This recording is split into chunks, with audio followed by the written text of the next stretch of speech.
Hello and welcome to this month's episode of Nacho Problems, where we turn ordinary recipes into extraordinary nachos. I'm Nacho Queen, but you can call me M.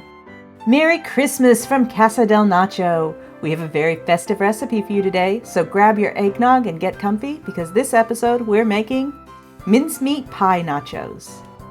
Mincemeat dates back to medieval times, and back then it did have actual meat in it, mixed with fruits and spices. We'll be opting for a more modern version today, but I still think it'll be good. Let's get started.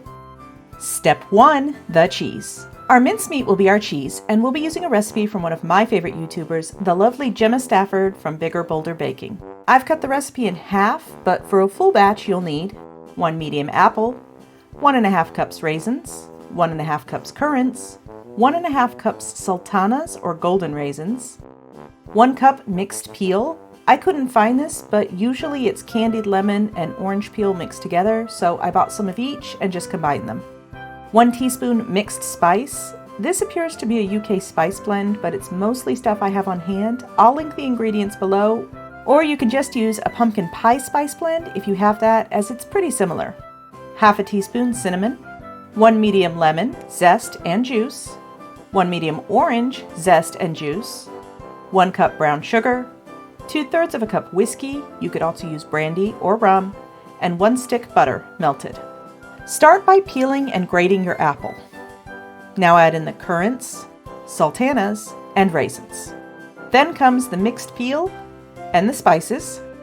Next up is the zest and juice of our lemon and our orange. Careful to not get any seeds in there. Finally, add in the melted butter and whiskey. Mix well. And then remember the brown sugar. Mix again. Then cover and leave to sit overnight. It's now the next day, and we want to dump our entire mixture into a sauce pot and cook on medium-low for about 10 to 15 minutes. You don't want to cook until it's completely dry, as you want it to still have some sauciness to it, just like you. And that's the cheese. Next up is step 2, the chips. We'll be turning our pie crust into our chips, and while pie crust is normally pretty bland, another of my favorite YouTubers, Mr. John Kirkwood, shared this recipe, and I think it's going to be perfect for our needs. For this we'll need 200 grams or 7 ounces all-purpose flour, 85 grams or 3 ounces butter, 30 grams or 1 ounce powdered sugar, the zest of 1 orange, this is what really gives it the flavor, and 2 eggs, 1 for the dough, 1 for the egg wash. Start by weighing out your flour and adding it to your food processor. Do the same for the butter, sugar, and orange zest. I thought this would make a lot less dough than it did, so I started out using the smaller bowl on my food processor. I did have to move it to the larger bowl, so do yourself a favor, start on the larger one. Now pulse the machine a few times until you get a coarse, sand-like consistency. Then take 1 of the eggs and break it into a bowl and give it a good beating. Drizzle the egg into the flour mixture with the machine running and wait for it to all come together in one big clump. Trust the process, it'll happen. Just like that. Now turn the dough out onto some plastic wrap and form it into a nice disc. Wrap it up tight and place in the fridge to rest for at least 15 minutes. After resting, turn your dough out onto a lightly floured surface and roll it out to about 1/8 of an inch thick. Now you can shape your chips however you like, but I decided to go with my stocking cookie cutter to be festive. Stars or Christmas trees would also be nice. Now just place these on a parchment-lined cookie sheet, then crack the remaining egg into a small cup and whisk it until it's a smooth consistency. Lightly brush the egg wash onto your chips, and then it's into the oven to bake at 355 degrees Fahrenheit or 180 C for about 10 to 12 minutes or until the edges are just barely starting to brown. And that's our chips. Now we need step 3, the toppings. Now all this rich gooiness is gonna need something light and creamy for balance. So for our topping, we'll be making up some whipped cream. For this we need 1 cup heavy cream, 1 teaspoon vanilla, and 1 to 2 tablespoons powdered sugar, depending on how sweet you like it. Start by adding your cream to a cold bowl. I like to stick mine in the freezer for about 10 minutes beforehand.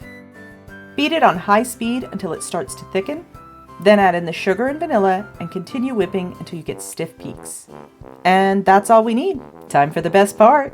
Step 4, let's eat. Okay, we'll start with a few chips, spoon on some of our mincemeat, add a dollop of the whipped cream, and I think a little sprinkle of the mixed spice for extra color and pop. Now I think we're ready for taste testing. Cameraman was the only one brave enough to try these, so let's see how it goes. Okay, he said it was good, but not what he was expecting. I'd describe it as similar to fruitcake without the cake part. I don't think it's saucy enough to call it a cheese, but let's be honest, stretching the definition of cheese and chips is kind of what we're all about here. Well, that's all for this episode. I hope you enjoyed it. If so, give it a like and please consider subscribing if you want to see more nacho videos. If you have an idea for a future video, you can leave a comment or I've linked my blue sky below, but you won't find me on Facebook, Instagram, or Threads. If you're looking to steal my apron, well, that's nacho merch, but you can get your own at a link in the description. Well, we've come to the end of another year and it's time for some self-reflection. The nachos have been good, but overall, 2025 kinda sucked. So let's raise a toast that it's almost over and may your 2026 be filled with cheese and chips and nothing but nacho problems. Thanks for watching and I'll see you soon.